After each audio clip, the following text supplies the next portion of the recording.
মই বন্দিতা অভিনয় জগত এৰি মিথুন চক্ৰৱৰ্তীয়ে চলাইছে ই ৰিক্সা আৰ্থিকভাৱে জুৰুলা মিথুন চক্ৰৱৰ্তী নিজ পৰিয়ালটো পোহপাল দিবৰ বাবে ই ৰিক্সা চলাইছে মিথুন চক্ৰৱৰ্তীয়ে আমি জনাই আছো এই সবিশেষ খবৰ ই ৰিক্সা চলাবলৈ লৈছে মিথুন চক্ৰৱৰ্তীয়ে পৰিয়াল পোহপাল দিয়াত যথেষ্ট অসুবিধাৰ সন্মুখীন হৈছে মিথুন এতিয়া উপাৰ্জনৰ একমাত্ৰ সম্বল ই ৰিক্সাখনেই আমি জনাই আছো এই খবৰ পৰিয়াল পোহপাল দিয়াত যথেষ্ট অসুবিধাৰ সন্মুখীন হৈছে মিথুন এতিয়া উপাৰ্জনৰ একমাত্ৰ সম্বল ই ৰেখা সম্বল হৈ পৰিছে এই ই ৰিক্সাখনেই সাংবাদিকৰ প্ৰশ্নৰ কান্দোনত ভাগি পৰিল মিথুন চক্ৰৱৰ্তী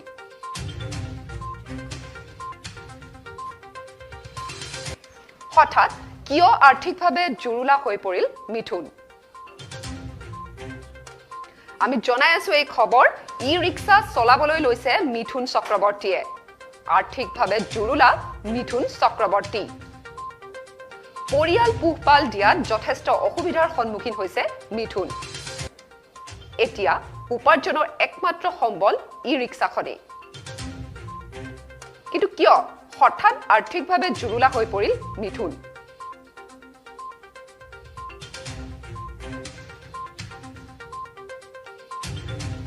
পুনৰবাৰ জনাইছো ই ৰিক্সা চলাবলৈ লৈছে মিথুন চক্ৰৱৰ্তীয়ে কিন্তু আৰ্থিকভাৱে কিয় জুৰুলা হৈ পৰিল মিথুন হয় এয়া বলিউডৰ অভিনেতা মিথুন চক্ৰৱৰ্তী নহয় এয়া ধুবুৰীৰহে মিথুন চক্ৰৱৰ্তী তেওঁ হৈছে ধুবুৰী জিলাৰ জুনিয়ৰ মিথুন চক্ৰৱৰ্তী তেওঁৰ নাম বাপি বয়স 54 বছৰ ধুবুৰীবাসীয়ে জুনিয়ৰ মিথুন চক্ৰৱৰ্তী হিচাপে জানে বাপি সৰুৰে পৰাই সিনেমা জগতৰ মিথুন চক্ৰৱৰ্তীৰ এজন অন্ধ অনুৰাগী যাৰ বাবে দেহৰ গঠন শৈলী সম্পূৰ্ণ মিথুন চক্ৰৱৰ্তীৰ দৰে অভিনেতা মিথুন চক্ৰৱৰ্তীৰ সকলো ধৰণৰ নৃত্যৰ লগতে কণ্ঠ হুবহু নকল কৰিব পাৰে বাপিয়ে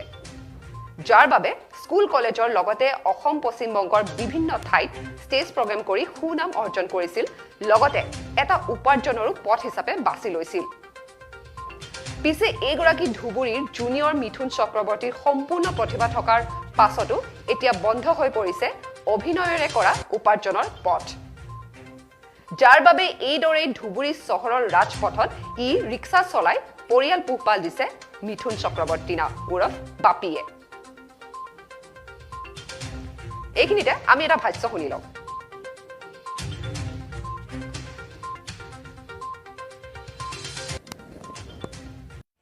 টোটোওয়ালা টোটো চালাই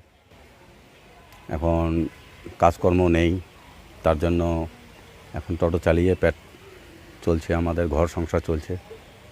একটু হঠাৎ করে কেন টোটো চালাচ্ছেন আর এই সম্পর্কে কি বলবেন এখন বলতে গেলে আমার বহুত মানে ভিতরের মনের দুঃখের কষ্টের কথা আছে বহুত ভিতরে আমার লুকিয়ে আছে আমি বলতে গেলে একটা কথা বলতে পারি 1985 সন থেকে যে আমি ডান্স ফান্স নানান ধরনের ঘরে বাইরে কলেজে স্কুলে বন্ধুবান্ধবের সঙ্গে যে কোনো জায়গায় আমি প্রোগ্রাম করতাম ডান্স করতাম ঘুরতাম ডান্স ড্রামাও করতাম ঘুরতাম কিন্তু তার মাঝে আমার একটা স্বপ্ন ছিল ওই টাইমে যে আমি একটু কিছু পড়াশোনা করে হ্যাঁ আমার বাবার কোনো একটা ভালো চাকরি টাকরি পাবো আমার লাইফটা গড়ে উঠবে এই ভাবনা চিন্তা করি স্বপ্নটা আমার পরে দেখলাম পড়াশোনা করার পরে আমার ব্যর্থ হয়ে গেল বাবা মরে গেল মোটামুটি 1987-এ তখন আমার বাবা সাপ্লাই অফিসার ছিল তিনি ডেট হওয়ার পরে আমি কম্পাসন গ্রাউন্ডে বহুত বারে অ্যাপ্লাই করলাম সেই চাকরিও পেলাম না আজকে এই দুঃখ কষ্টই চলে লাস্ট টাইমে আমার বোন একটা ছোটো একটা পাগল হয়ে গেল সেও তাকেও আমি ভালোভাবে দেখতে পাচ্ছি না এখন এই কষ্টই আমি চলছি কি করব এখন এই কষ্ট নিয়ে আমি এখন টোটো চালাচ্ছি নানান ধরনের কাজ করছি লেবারি করছি হেল্পার করছি আর মোটামুটি যেরকম বলিউডের ডান্সে আমি স্টেজ প্রোগ্রাম করতাম কিছু পয়সা পাতি পেতাম নানান ধরনের করতাম শর্ট ফিল্ম আজকাল গলি ছেলেগুলা আমাকে নিয়ে করছে হ্যাঁ তা ছোটো মোটো সিরিয়াল নানান ধরনের কী বলে আমি তাই করে যাচ্ছি আমাকে হাজিরা দিচ্ছে শেষ একটা ডায়লগ বলুন আচ্ছা ঠিক আছে আমি বলছি মিঠুনদার একটা ডায়লগ যে প্রথমে অগ্নিপথে একটা ডায়লগ মেরে দিচ্ছি আপনাকে और तू मेरे को मस्ती करता है, मेरे सबको मजाक करती है। देख अब मैं लुंगी उठा के तुम सबको डिस्को नारियल दिखाएंगे। सबसे बड़ा चीज है कसम पैदा करने वाले की। मैंने वो कसम खाई है और जानबूझ के निभाऊंगा। কারণ আছে মোটামুটি আমি যতটুকু ডান্স ফান্স করে এসেছি দেশ বিদেশে নানান ধরনের প্রোগ্রাম করেছি, কারো বার্থডেতে ডান্স করেছি, কারো বিয়েতে ডান্স করেছি, বা কোনো স্টেজ প্রোগ্রাম করেছি, নানান ধরনের বাইরে জায়গাও ডান্স ফান্স করেছি। চারোদিকে সব কিছু ডান্স প্রোগ্রাম করে আসার পরে দেখলাম সেটা আমাদের লাইফ হবে না, কোনো কালেও হবে না। আমার লাইফ এমনি ব্যান্ড হয়ে যাবে, আর ব্যান্ড হয়ে গেছে। প্লাস আমাদের মনে যেটা বলিউডের ভূত ধরেছিল আমাদের মনে, সেই ভূতেই আমাদেরকে নিয়ে চলে গেল বহুত দূর দূর, ক্যালকাটা, এদিকে হায়দ্রাবাদ, লখনৌ, মুম্বাই, সব জায়গায় ঘুরে আসা হলো। তা সব জায়গায় ঘুরে আসার পরে লাস্ট টাইমে দেখলাম আমাদের হাতে লাইফে কিছুই নেই, আমার জীবনটা এমনি মিথ্যা হয়ে গেল। হ্যাঁ, কারণটা মানে হলো না, কি করবো, টাকা পয়সার অভাবে আমাদের, বা চলার এদিকে লেভেল মারতে গেলে বা লেভেল ধরতে গেলে টাকা পয়সার দরকার হয়, এবং বহুত দূর দূর ৰাস্তাৰ কথা আছে। সুদীৰ্ঘ 1985 চনৰ পৰাই চিনেমা জগতৰ অভিনেতা মিথুন চক্ৰৱৰ্তীক অনুসৰণ কৰি অহা জুনিয়ৰ মিথুন চক্ৰৱৰ্তী ওৰফে বাপীয়ে দৰিদ্ৰ পৰিয়ালটিৰ কেৱল দুবেলা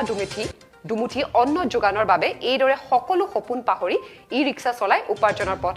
বাছি লৈছে।